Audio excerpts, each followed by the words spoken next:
नमस्कार, जय श्री राम, जय हिंद। क्या हाल चाल है आप सब लोगों के। चैनल में आप लोगों का एक बार फिर से स्वागत है। रैंप पे चलते हुई खूबसूरत लड़कियां, कैमरे की चकाचौंध और फैशन शो में गड़गड़ाती हुई वो तालियों की गूंज। बाहर से देखने वालों के लिए ये नज़ारा बहुत खूबसूरत है, चमकीला है, इम्प्रेसिव है और कई लोगों के जीवन के अंदर महत्वाकांक्षा भी पैदा करता है। पर क्या ये खूबसूरती जिस तरीके से बाहर से दिखाई देती है, एक्चुअली में ये भीतर से भी उतनी ही खूबसूरत है। इस रोशनी के पीछे कैमरा बंद होने के बाद आपको ये जानकर आश्चर्य होगा कि वो तालियों की गूंज गायब हो जाती है, वो चमक गायब हो जाती है, वो रैंप पे चलती हुई खूबसूरत मॉडल जो हंसती रहती है उनकी चेहरे की हंसी गायब हो जाती है और चारों तरफ छा जाता है सिर्फ और सिर्फ एक चीज़, और वो है अंधेरा। आज की कहानी उसी अंधेरे से जुड़ी हुई है।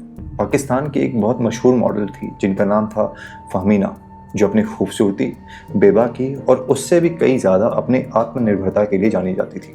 अचानक से लेकिन वो एक दिन अखबार की सुर्खियों में सिर्फ एक शब्द बनकर रह जाती हैं, और वो शब्द था हत्या। फहमीना सिर्फ एक मॉडल नहीं थी, वो एक आइकन भी थी। वो उस एक परंपरागत सिचुएशन और रूढ़िवाद समाज से लड़ने की कोशिश कर रही थी, जिसका सपना या जिसकी हिम्मत पाकिस्तान में रह के बहुत सी लड़कियां उसके बारे में सोच में नहीं पाती है। हिम्मत जुटाना तो बहुत दूर की बात है। और यही वो साहस है जो उनकी ज़िंदगी के लिए एक प्रॉब्लम बनने वाला था। सवाल यह है कि उनकी जो हत्या थी, उनकी जो मौत थी, क्या वो सिर्फ एक रेगुलर क्राइम था, या उस हत्या के पीछे एक मैसेज भी था। मैसेज कि औरतें जो इस समाज में आत्मनिर्भर बन के रहना चाहती है, परंपरा को तोड़ना चाहती हैं, उनके लिए इस समाज में, पाकिस्तानी समाज में, मुसलमान समाज में उनके लिए कोई भी जगह नहीं है। उनकी हत्या के बाद ऑफकोर्स बहुत सारे सवाल उठे। किसने फहमीना को मरवाया? क्या फहमीना फैशन इंडस्ट्री के जो अंदरूनी द्वेष होते हैं, उनकी मौत जो है उसका नतीजा थी, या फिर उनकी निजी ज़िंदगी में कोई ऐसी परेशानी थी, ऐसा कोई वाक़या हुआ था जिसकी वजह से इनकी ज़िंदगी अकस्मात ख़त्म हो गई थी? क्या ये मौत, क्या ये हत्या उन ताकतवर इंसानों के द्वारा अंजाम दी गई थी जो कैमरा बंद होने के बाद अपनी मुस्कान, जो फेक मुस्कान वो लोगों के सामने प्रस्तुत करते हैं, उसको छुपा कर अपना असली चेहरा दिखाते हैं? पुलिस की जब जांच हुई तो इस केस में बहुत सारी परतें खुली। कुछ दोस्त निकले, कुछ दुश्मन निकले, कुछ स्ट्रेंजर्स निकले। लेकिन सबसे चौंकाने वाली बात ये थी कि हर कोई इस केस को दबाने की कोशिश कर रहा था। क्या मीडिया इस केस के बारे में उस समय इमीडिएटली ज़्यादा बात करने से इसलिए डर रहा था क्योंकि कई बड़े लोगों के नाम सामने आ सकते थे? ये एक सवाल उस समय प्रस्तुत किया गया और इस सवाल के बारे में परिवार ने भी आगे कई बारी बातें करी थी। क्या इस केस को इसलिए छुपाए जाने की कोशिश करी जा रही थी, या उतना अटेंशन उस समय इसको नहीं दिया गया था क्योंकि ये पाकिस्तानी फैशन इंडस्ट्री के उस काले सच को अवगत करा देता जो सिर्फ पाकिस्तानी फैशन इंडस्ट्री का नहीं है, पूरी दुनिया का है, इंक्लूडिंग हिंदुस्तान। आज के इस डार्क वीडियो में मैं सिर्फ आपको फहमीना की मौत के बारे में नहीं बताऊंगा, मैं कुछ सवाल भी खड़े करूंगा। उन सवालों को उठाऊंगा जहां पे पाकिस्तान के समाज, पाकिस्तान का मीडिया और पाकिस्तान की रूढ़िवादी सोच जो है अपने ही देश की महिलाओं को मारने काटने के लिए तैयार रहती है अगर वो परंपरा के अगेंस्ट जाने की कोशिश करती है। इस डार्क सीक्रेट वीडियो में हम एक बार फिर से उस इंडस्ट्री के काले सच को जानने की कोशिश करेंगे जो रोशनी की चकाचौंध से आपको बेवकूफ़ बनाने की भरसक कोशिश करता रहता है और फ्रैंकली स्पीकिंग काफ़ी हद तक सफल भी है। इस डार्क वीडियो में मैं एक और सवाल उठाऊंगा कि क्या fashion industry, glamour industry, Bollywood या पाकिस्तान के फिल्म इंडस्ट्री जैसी जगहें जो हैं, क्या वो सिर्फ दुनिया में औरतों को प्रताड़ित करने के लिए संगठित करी गई हैं? क्या यहाँ पे शोहरत की कीमत सिर्फ और सिर्फ मौत हो सकती है? फहमीना की कहानी सिर्फ एक हत्या की, एक मर्डर की दास्तान नहीं है। ये कहानी है हर उस लड़की की जो अपनी ज़िंदगी में कुछ बेहतरीन करना चाहती है। ये कहानी है उन लड़कियों की जो समाज से और ताकतवर तत्वों से, पैट्रियार्की से लड़ने की भरसक कोशिश कर रही हैं। कुछ सक्सेसफुल हो रही हैं और कुछ सक्सेसफुल नहीं हो पा रही हैं। ये वीडियो है फहमीना हत्याकांड के डार्क सीक्रेट्स के बारे में, और इस वीडियो के अंत में वो सवाल पूछेंगे हम जिसका जवाब ढूंढने की मैं पिछले 5 वर्षों से कोशिश कर रहा हूं।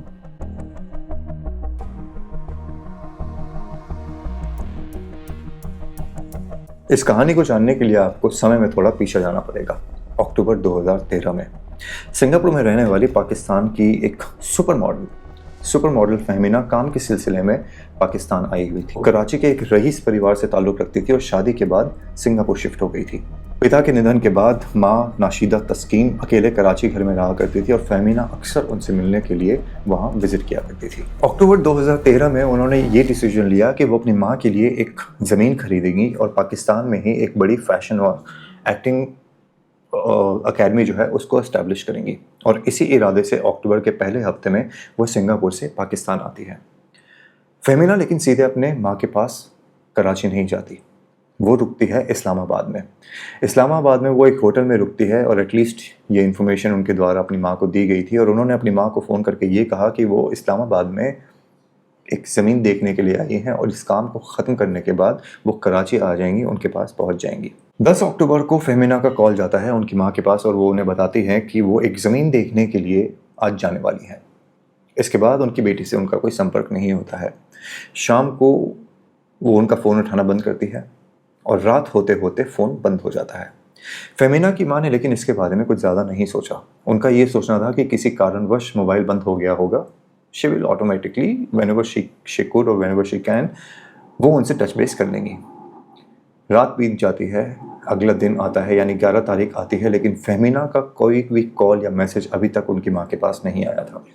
फेमिना की माँ उसके लिए फ़िक्रमंद थी, जो वाजिब भी था। अचानक से उनके पास उनके नंबर पर एक मैसेज आता है और मैसेज में ये लिखा जाता है कि हमने तुम्हारी बेटी को किडनैप कर लिया है, अगर उसकी सलामती चाहती हो तो 2 करोड़ रुपए भिजवा देना, उसका इंतज़ाम कर लो। साथ में मैसेज में ये भी लिखा गया कि अगर अथॉरिटीज़ को इन्फॉर्म किया तो तुम्हें सिर्फ और सिर्फ तुम्हारी बेटी की लाश मिलेगी। इस मैसेज के आने के बाद फेमिना की माँ ऑब्वियसली घबरा जाती है और इस घबराहट में वो इमीडिएटली नाशिदा जो है वो इमीडिएटली इस्लामाबाद के लिए निकलती है। इस्लामाबाद पहुँचती है और वहाँ पर पुलिस को इत्तला देती है, वो मैसेजेस दिखाती है। ये एक हाई प्रोफाइल केस था क्योंकि फेमिना को हर कोई जानता था, she was a very known face. जैसे कि मैंने आपको वीडियो के स्टार्टिंग में इंट्रोडक्शन में भी बताया, शी वॉज एन आइकन, हर कोई उन्हें जानता था। तो पुलिस इमीडिएटली एक्शन लेती है और उसको ढूंढने की कोशिश करती है। उनका सबसे पहला कदम होता है इस्लामाबाद के होटलों में जाके फेमिना के बारे में पता करना। फेमिना ने जब अपनी माँ को फ़ोन किया था तो उसने ये नहीं बताया था कि वो किस होटल में रुकी हुई है। इसी वजह से एग्जैक्ट कौन सी होटल पे जाना है ये पुलिस वालों को पता नहीं था और वो हर बड़े लग्जरी होटल में फेमिना को ढूंढने की कोशिश कर रहे थे, because as I told you she came from a rich background, she was a rich person. तो ऑब्वियसली वो एक लग्जरी होटल में ही ठहरती। वहाँ से तहकीकात शुरू होती है पर पुलिस के हाथ कुछ भी नहीं लगता। इसी बीच फेमिना के कॉल रिकॉर्ड्स की उसका डेटा निकाला जाता है, CDR निकाला जाता है। उसमें यह पता चलता है कि फेमिना ने लास्ट कॉल किया था माज वकार नाम के एक इंसान को। ये नाम सुनते ही नाशिदा, जो कि फेमिना की अम्मी हैं, वो इमीडिएटली कहती है कि मैं माज को जानती हूँ, वो एक प्रॉपर्टी डीलर है और उसकी मुलाकात फेमिना से सिंगापुर में हुई थी। यही इस्लामाबाद में मदद कर रहा था फेमिना की ज़मीन दिलवाने में, जिसके सिलसिले में फेमिना सिंगापुर से पाकिस्तान आई थी। फेमिना की माँ ने यह भी बताया कि पाकिस्तान जब फेमिना आई उस समय उनके पास करीबन 4 लाख रुपए की ज्वेलरी और 1 लाख रुपए नकद था। पुलिस माज वकार के बारे में इंक्वायरी करना शुरू करती है और इस बात की पुष्टि कर लेती है कि वो एक प्रॉपर्टी डीलर था। उसकी अक्सर फेमिना से बातचीत होती रहती थी, CDR डेटा में ये चीज़ साबित हो चुकी थी। बिना समय गंवाए पुलिस उसको ढूंढने की कोशिश करना शुरू करती है और 13 अक्टूबर 2013 को इवेंचुअली माज वकार को ढूंढ लिया जाता है और उसको गिरफ्तार किया जाता है कश्मीर हाईवे के मारगला होटल से। माज वकार को अरेस्ट करने के बाद उससे पूछताछ करी जाती है पर वो टालम टोल वाले जवाब दे रहा था। उसका ये कहना था कि मैं लेके गया था फेमिना को एक ज़मीन दिखाने के लिए, पर उसे वो ज़मीन पसंद नहीं आई और उसके बाद वो वहाँ से चली गई। उसके बाद क्या हुआ मुझे इसके बारे में कोई भी जानकारी नहीं है।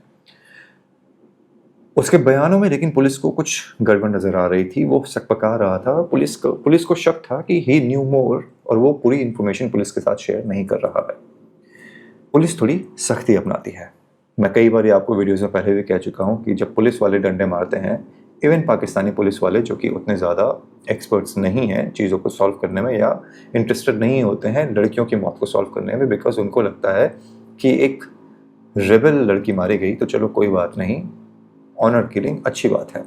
एनीवेज यहाँ पे चूंकि ये एक बड़ा केस था तो पुलिस वाले एक्शन लेते हैं एंड एवरीवन स्पीक्स। पुलिस के जब डंडे पड़ते हैं एवरीवन स्पीक्स। माज वकार स्टार्ट्स टू स्पीक। पुलिस को ये लगता है कि इस केस को सुलझा लिया गया है, फेमिना कहाँ है ये गुत्थी सुलझा ली गई है। लेकिन माज वकार ने पुलिस को जो बताया उसको सुन के पुलिस वाले हक्के बक्के रह गए। उनकी रूह सहम गई और वो ये नहीं समझ पाए कि आखिर क्यों। माज वकार ने इमीडिएटली एक्सेप्ट कर लिया कि उसने फहमीना का कत्ल कर दिया है, और ये कत्ल उसी दिन कर दिया गया था जिस दिन से वो गुमशुदा थी। यानी कि जिस समय एक मैसेज भेजा गया था कि 2 करोड़ रुपए तैयार रखना, फहमीना उस समय इस दुनिया को अलविदा कह चुकी थी। ये खबर आग की तरह पूरे पाकिस्तान में पहुंच चुकी थी और हर कोई इसके बारे में बात कर रहा था। 14 अक्टूबर को माज वकार जो है पुलिस को इस्लामाबाद के बाहरी इलाके के बानीगाला एरिया के पास कोरांग नदी के किनारे लेकर जाता है। उसकी निशानदेही पर पुलिस खेत के पास बनी एक खाई के पास जाते हैं और जैसे जैसे उस खाई के पास पहुंचने लगते हैं उन्हें बहुत ही एक सड़ी हुई बदबू जो है उसका अनुभव होने लगता है। माज ने वहां पड़े एक कंबल की तरफ इशारा किया। उस कंबल में कीड़े चल रहे थे, मक्खियां भिनभिना रही थी और वहां से बहुत ज्यादा दुर्गंध आ रही थी। पुलिस के सामने एक सड़ी हुई लाश थी और वो लाश थी फहमीना की। माज वकार ने इस चीज़ को भी एक्सेप्ट किया कि फहमीना के कत्ल में उसके साथ एक दोस्त भी मौजूद था जिसका नाम था आसिफ महमूद। उसकी तलाश शुरू करी जाती है। पुलिस को अब ये जानना था कि आखिरकार फहमीना का कत्ल क्यों किया गया। माज वकार के इकबाल जुर्म के अनुसार उनकी सिंगापुर में फहमीना से मुलाकात हुई थी। वहाँ पे कुछ मॉडलिंग प्रोजेक्ट्स थे जिसके अंदर ये शामिल थे और फहमीना भी शामिल थी। वहाँ से इनकी दोस्ती जो है काफ़ी ज़्यादा स्ट्रांग हो गई थी। ये मुलाकात और बढ़ती दोस्ती इतनी स्ट्रांग थी कि जब फहमीना ने ये डिसाइड किया था कि वो पाकिस्तान में एक ज़मीन खरीदना चाहती है अपनी अम्मी के लिए, तो उन्होंने इस चीज़ के बारे में माज वकार से इस चीज़ को शेयर किया था। माज वकार ने फहमीना को ये कहा कि मैं तुम्हारी मदद करूँगा इस ज़मीन को ख़रीदने में। और जब वकार को ये बताया गया फहमीना के द्वारा कि वो एक एकेडमी भी शुरू करना चाहती है, एक्टिंग एंड फैशन एकेडमी, तो उसने ये कहा कि मैं उसमें भी पैसा लगाऊंगा, I want to be your partner in that. Fahmina Maaz Waqar के ऊपर पूरी तरीके से यकीन करती थी और यही वो वजह है कि अपनी माँ को बताने के बाद कि वो सिंगापुर से पाकिस्तान आने वाली है, उन्होंने माज वकार को फ़ोन किया कि वो अक्टूबर के पहले महीने में पाकिस्तान आने वाली है और वो चाहती है कि अगर उसके पास कोई अच्छी ज़मीन है दिखाने को तो वो उसको ख़रीदने में इसकी मदद करें। फहमीना जब सिंगापुर से इस्लामाबाद पहुंचती है तो वो किसी होटल में एक्चुअली नहीं रुकी थी। माज वकार जो पहले ही पाकिस्तान पहुंच चुका था, 10 तारीख को जब फहमीना यहाँ पहुंची थी तो उसने फहमीना के रुकने का इंतज़ाम एक प्राइवेट गेस्ट हाउस में किया था। उस प्राइवेट गेस्ट हाउस में फहमीना को ठहराने के बाद उसने उसे कहा था कि वो उसे प्रॉपर्टी दिखाने के लिए लेके जाएगा। अब फहमीना चूँकि एक रूढ़िवादी समाज और मुस्लिम समाज और पाकिस्तान की महिला थी, तो उन्होंने अपनी माँ को ये नहीं बताया कि वो होटल में न ठहर के किसी के प्राइवेट गेस्ट हाउस में रुकी हैं, और यही वो वजह कि उन्होंने अपनी माँ को झूठ बोला था। एनीवेज, फहमीना को पिक किया जाता है और माज वकार उन्हें एक प्रॉपर्टी दिखाने के लिए लेके जाते हैं। वो प्रॉपर्टी फहमीना को पसंद नहीं आती। उस प्रॉपर्टी की कीमत बताई गई थी इन्हें 2 करोड़ रुपए। 2 करोड़ रुपए और उस प्रॉपर्टी की वैल्यू को फहमीना पसंद नहीं करती है। She was a business minded woman, she knew the value कौन सी प्रॉपर्टी कितने की होती है, तो उन्होंने उस प्रॉपर्टी को खरीदने से मना कर दिया और माज वकार को कहा कि यहाँ से चलते हैं। माज वकार ने उस समय कोई रिएक्शन नहीं दिया, पर वो काफ़ी ज़्यादा गुस्से में था। उसके पास इस डील से लाखों रुपए आने वाले थे, विच ही कुड सी कि वो उसकी पकड़ से बाहर निकल रहे हैं। He is not going to earn anything now. ये गुस्सा एक ऐसे एक्शन में बदलने वाला था जो फ्रैंकली स्पीकिंग अननेसेसरी था। माज वकार फहमीना को गेस्ट हाउस ड्रॉप करता है और शाम को फ़ोन करता है दोबारा से और उसे ये कहता है कि एक मॉडलिंग का प्रोजेक्ट आया हुआ है, एक इंटरनेशनल प्रोजेक्ट जो पाकिस्तान में शूट होना है। तो उसके लिए उसने फहमीना का नाम सजेस्ट किया था जो ब्रांड वाले थे। क्या फहमीना इसमें इंटरेस्टेड होगी? तो फहमीना ने सोचा कि मैं पाकिस्तान में आई हुई हूँ, कुछ एक्स्ट्रा पैसा मिल रहा है तो वाई नॉट। उसने उस काम को करने के लिए हाँ कह दिया। तो वकार ने कहा कि ठीक है, मैं शाम को तुम्हें पिक करता हूँ और तुम्हें मैं क्लाइंट से मिलवाने के लिए लेके जाऊँगा। शाम को इन्हें पिक किया जाता है एक गाड़ी में जिसके अंदर आसिफ महमूद भी था। इस गाड़ी में फहमीना को पिक किया जाता है और गाड़ी उस गेस्ट हाउस से निकलती है एलिजेडली उस क्लाइंट की तरफ जाने के लिए। और धीरे धीरे गाड़ी जब सुनसान इलाके की तरफ निकलने लगती है तो फहमीना को थोड़ा शक होता है। She starts asking questions.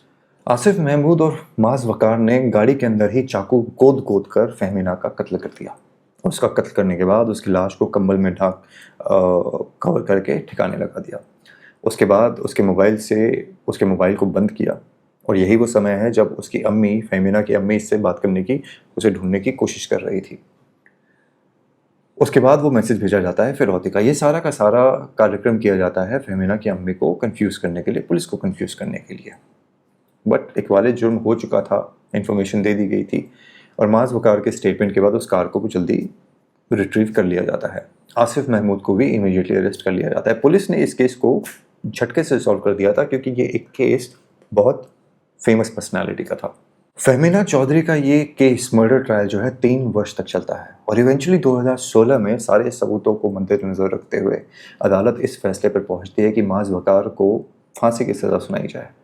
उसे फांसी की सज़ा सुनाई जाती है और कत्ल में हेल्प करने के लिए आसिफ महमूद को उम्र कैद की सज़ा दी जाती है।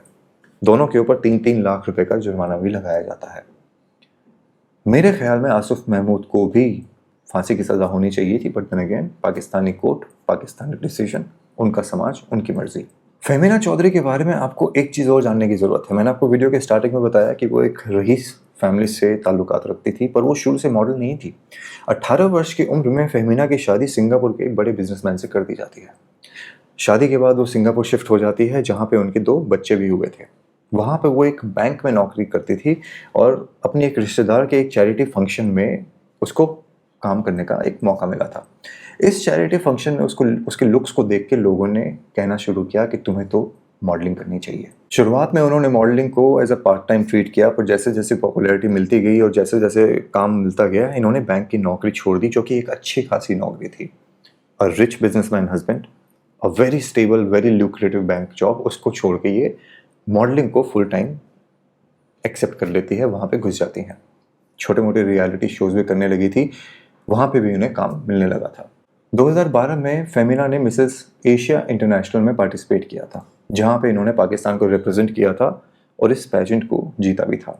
आपको ये भी बता दूं कि इसके अलावा वो पाकिस्तान में transparency queen international, miss personality queen और मिस चैरिटी के टाइटल्स भी हासिल कर चुकी थी। उन्हें लेकिन असल पहचान मिली सिंगापुर फैशन वीक से।